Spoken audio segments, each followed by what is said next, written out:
வணக்கம். சென்னையில ஒரு அரசியல் தலைவரோட வீட்ட சுத்தி பார்த்தேங்க. அடுத்த 3 நாள் அத பத்தியே நெனப்புங்க. இப்பவும் ஞாபகம் இருக்கிற 3 திங்ஸ் பத்தி மட்டும் ஷேர் பண்றாங்க.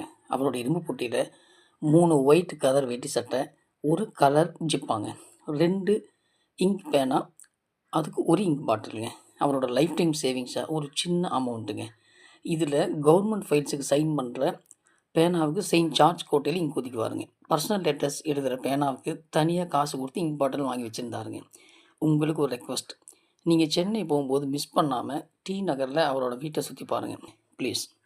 ஒரு முதலமைச்சரா இருந்தவர் சொத்து சேர்க்கலைங்க. சொந்தமா வீடு வாங்கலைங்க. அவர் யூஸ் பண்ண கார் கூட அவரோடது இல்லைங்க. சம்பள பணத்துல அம்மாவுக்கு அனுப்புனது போக மிச்சத்த மட்டும் சேவிங்ஸா வச்சிருந்த அந்த மனுஷன் தான் தமிழ்நாட்டோட ஐடியல் சிஎம் பெருந்தலைவருங்கிற ஐயா காமராஜருங்க. கிராமத்துக்கு ஒரு ஸ்கூலும், படிக்கிற ஸ்டூடெண்ட்ஸ்க்கு லஞ்சும், நீர்ப்பாசனத்துக்கு அணைகளும், வாய்க்கால்களும், நெய்வேலி என்எல்சி, திருச்சி பெல் மட்டும் இல்லைங்க. சிமெண்ட், காகிதம், ஆட்டோமொபைல் தொழிற்சாலைகள்னு கல்வி, விவசாயம், தொழில் வளர்ச்சின்னு தமிழ்நாட்டோட முன்னேற்றத்துக்கு ஃபவுண்டேஷன் போட்டாருங்க. அதனால தான் அவருக்கு பின்னாடி வரவங்க எல்லாம் காமராஜர் ஆட்சி அமைப்போம்னு சொல்கிற அளவுக்கு பொலிட்டிக்கல் லிஜெண்ட் ஆனாருங்க.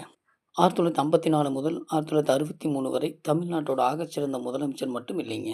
ஜவஹர்லால் நேரு மறைவுக்கு பிறகு இந்திய தேசிய காங்கிரஸ் கட்சியின் தலைவராக லால் பகதூர் சாஸ்திரி, இந்திரா காந்தின்னு 2 பிரதமர்களை உருவாக்கும் கிங் மேக்கராகவும் இருந்தாருங்க. சினிமா துறையில 33 வருஷம் எனக்கு பேர், புகழ், பணம்னு ஆதரவு கொடுத்த தமிழக மக்களுக்கு வெறும் நன்றின்னு சொல்லாம, நன்றி கடன் தீர்க்கத்தான் அரசியலுக்கு வந்தேன்னு மலேசியாவில் நடந்த ஜனநாயக நாடு லான்ச்சில தளபதி விஜய் சொன்னாருங்க. திரு காமராஜர் ஐயா அவர்களை வழிகாட்டி தலைவர்கள் ஒருவராக ஏற்றுக்கொண்ட தமிழக வெற்றிக் கழகத்தின் 2026ஆம் ஆண்டு பொலிட்டிக்கல் கேம் பிளான் பத்தி உங்களைப் போலவே நானும் தெரிஞ்சுக்க ஆவலா இருக்கேங்க. காமராஜரால் பிரதமரான இந்திரா காந்தி அம்மையார் ஆரம்பத்துல பலவீனமான அரசியல் தலைவர்னு தான் சொன்னாங்க. 1971ல் பாகிஸ்தானுக்கு எதிரான வங்கதேசம் போரில் ரஷ்யாவின் உதவியோட அமெரிக்கா போன்ற உலக வல்லரசுகளையே ஜெயிச்சு இரும்பு பெண்மணின்னு பேர் வாங்கினாங்க. வங்கிகளை தேசியமயமாக்கி புகழ்பெற்ற இந்திரா காந்தி அம்மையார் காலத்தில் தேசமே எதிர்பார்க்காத எமர்ஜென்சி வந்துச்சுங்க.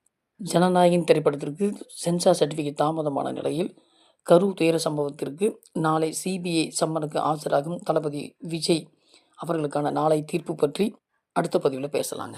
நன்றி.